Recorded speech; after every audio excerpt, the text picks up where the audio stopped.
Today, we'll discuss the term 1 Past Year in 2021, question 19, which is about the friction.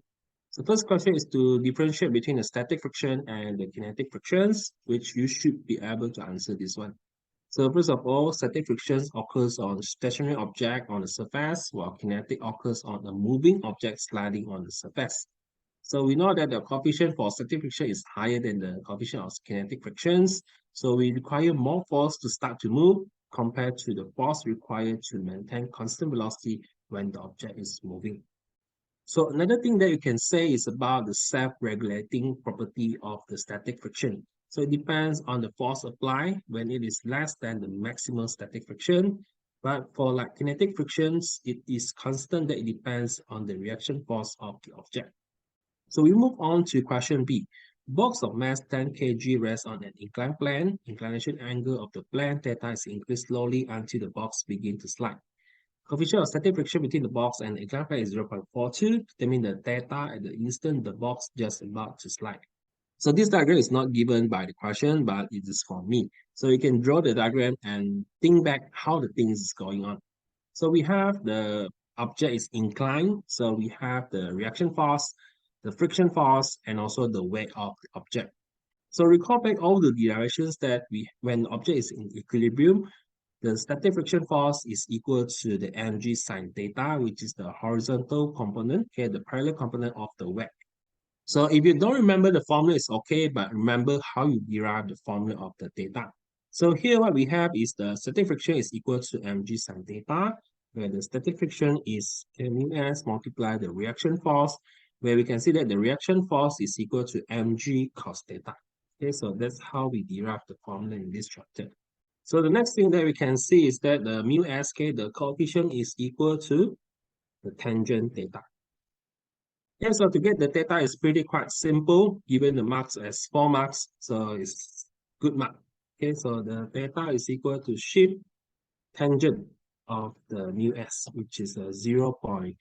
Okay, so shift tangent 0.42, so the answer will be 22.78 degree. So proceed to the next question.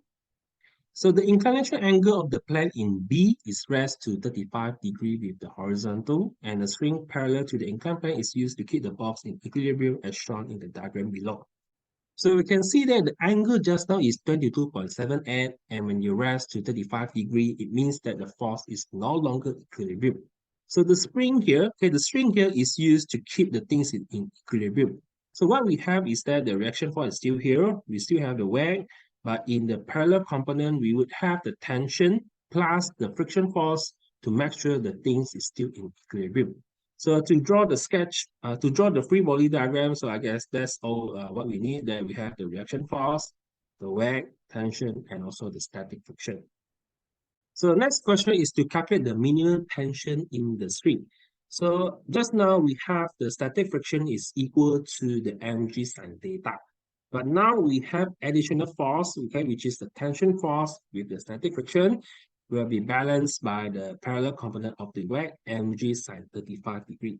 So we still do the same thing, okay, we do the derivations that the static friction will still mu s, okay, multiply the r, where the r also still the mg cos theta, equal to, plus tension equal to mg sine 35. So to get the tension, what we do is mg sine 35 minus mu mg cos 35. Okay, this is also 35 degree. Okay, so tension will be equal to mg. So what we have is mg, the mass of the box is 10 kg. Okay, from the previous question, 10 kg. So 10 kg times 9.81. Okay, so it will be equal to multiply sine 35 minus mu sk 0.42 multiply cos 35. Okay, so that's how you do the calculation. So the tension is equal to 22.52 Newton. So now we go to the last question. If the string is cut, determine the acceleration of the box which slide down the plane, given that the coefficient of kinetic friction is 0.35. So when the string is cut means that we will lose the tension force and the force start to be not equilibrium. As we mentioned that when the angle is 22.5, all the forces are in equilibrium. So without the tension, we can see that the block will start to move because the static friction no longer can hold the object in stationary. So compared to the second question is about the forces in equilibrium. Now we talk about the forces not in equilibrium, which give the object to accelerate. Okay, that F equal to ma. Okay, we have the resultant force equal to ma. So what we have is the parallel component of the web, which is a mg sine 35. Okay, minus the kinetic friction. Okay, so when the object starts to move, we don't have static friction, but we have kinetic friction. So now we have a mu k. There we see an r, which is a mg cos 35 equal to ma.